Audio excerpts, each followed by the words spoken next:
എല്ലാ പ്രിയ വിദ്യാർത്ഥികൾക്കും പുതിയൊരു വീഡിയോയിലേക്ക് സ്വാഗതം. +1 റിസൾട്ട് ഈ മാസം വരുമോ എന്ന് വിദ്യാർത്ഥികൾ ചോദിക്കുന്നുണ്ട്. അപ്പോൾ കഴിഞ്ഞ വർഷം വന്ന ഡേറ്റും കഴിഞ്ഞതിന് മുമ്പത്തെ വർഷം വന്ന ഡേറ്റും ഒക്കെ വെച്ച് നമുക്ക് താരതമ്യം ചെയ്ത് നോക്കാം. ഈ വർഷം നേരത്തെ വരുമോ എന്നും കൂടി നമുക്ക് വിശദമായി പരിശോധിക്കാം. ആദ്യമായിട്ട് കാണുന്ന വിദ്യാർത്ഥികളുണ്ടെങ്കിൽ തീർച്ചയായും മറക്കണ്ട സബ്സ്ക്രൈബ് ചെയ്ത് കൂടെ പറയാൻ പ്രത്യേകം ശ്രദ്ധിക്കുക. സബ്സ്ക്രൈബ് ചെയ്തതിന് നോട്ടിഫിക്കേഷൻ ബെല്ലുകളെ ഓൾ ഓപ്ഷൻ എനേബിൾ ചെയ്യുക. വീഡിയോ യൂസ്ഫുൾ ആയി തോന്നുകയാണെങ്കിൽ മാക്സിമം ലൈക്ക് ചെയ്യുക, സുഹൃത്തുക്കളിലേക്ക് ഷെയർ എത്തിക്കുക. അപ്പോൾ നമുക്ക് നേരെ വീഡിയോയിലേക്ക് പോകാം. വീഡിയോയിലേക്ക് വന്നതിന് മുമ്പേ നമ്മുടെ ചാനലിൽ വീഡിയോ കാണുന്ന 100 വിദ്യാർത്ഥികൾ വീഡിയോ കാണുമ്പോൾ 10 പേർ പോലും ചാനലൊന്ന് സബ്സ്ക്രൈബ് പോലും ചെയ്തില്ല.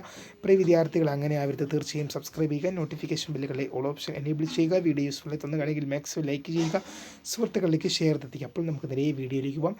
വിദ്യാർത്ഥികൾ നിരന്തരമായി കമൻറ്റിൽ ചോദിച്ചുകൊണ്ടിരിക്കുന്നതാണ് ഈ മാസം വരുമോ റിസൾട്ട് എന്നൊക്കെ. +1 റിസൾട്ടിൻ്റെ കറക്റ്റ് ഡേറ്റ് പറയുമോ എന്നൊക്കെയാണ് വിദ്യാർത്ഥികൾ നിരന്തരമായി കമൻറ്റ് ബോക്സിലൂടെ ചോദിക്കുന്നത്. അപ്പോൾ വിദ്യാർത്ഥികൾ മനസ്സിലാക്കുക, കറക്റ്റ് ഡേറ്റ് എന്ന് പറയുന്നത് +1 റിസൾട്ടിൻ്റെ കാര്യം എടുക്കുകയാണെങ്കിൽ ഒരു കറക്റ്റ് ഡേറ്റ് നമുക്ക് ഒഫീഷ്യലായിട്ട് ഒരിക്കലും പറയാൻ സാധിക്കില്ല. കാരണം വിദ്യാഭ്യാസ മന്ത്രിയല്ല റിസൾട്ട് പ്രസിദ്ധീകരിക്കുന്നത്. അത് ഒരു സുപ്രഭാതത്തിലാണ് റിസൾട്ട് എന്ത് ചെയ്യുന്നത്, +1ൻ്റെ റിസൾട്ട് അനൗൺസ്മെൻറ്റ് ചെയ്യുന്നത്. അപ്പോൾ അതെപ്പോഴായിരിക്കുമെന്ന് നമുക്ക് കൃത്യമായ ഒരു അറിയിപ്പ് ഒരിക്കലും ലഭിക്കുകയില്ലെന്ന് വിദ്യാർത്ഥികൾ മനസ്സിലാക്കിയിരിക്കുക. അത് DHSC ആണ് പ്രസിദ്ധീകരിക്കുന്നത്. DHSCയിൽ നമ്മൾ തിരക്കുമ്പോഴും കൃത്യമായൊരു ഡേറ്റ് അവരിൽ നിന്ന് നമ്മൾക്ക് ലഭ്യമാകുന്നില്ല.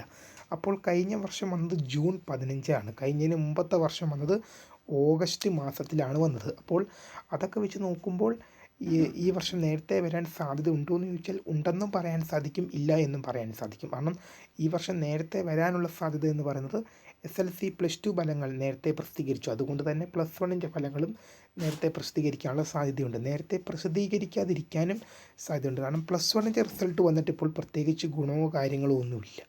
അതുകൊണ്ട് തന്നെ ഇപ്പോൾ +1 അലോട്ട്മെൻറ്റ് സ്കൂൾ തുറക്കലിൻ്റെ ഭാഗമായിട്ട് തിരക്കുകളിലാണ്. അതുകൊണ്ട് തന്നെയും റിസൾട്ട് വൈകാനുള്ള സാധ്യതയുമുണ്ട്. എന്തായാലും കാത്തിരുന്ന് കാണാം. ഏറ്റവും പുതിയ അറിയിപ്പുകൾക്ക് വേണ്ടി പുതിയൊരു വീഡിയോ കാണാം. അതുവരേക്കും ബൈ. പിന്നെ മെയ് മാസത്തിൽ വരികയില്ലെന്ന് നമുക്ക് ഉറപ്പിച്ച് പറയാൻ പറ്റില്ല.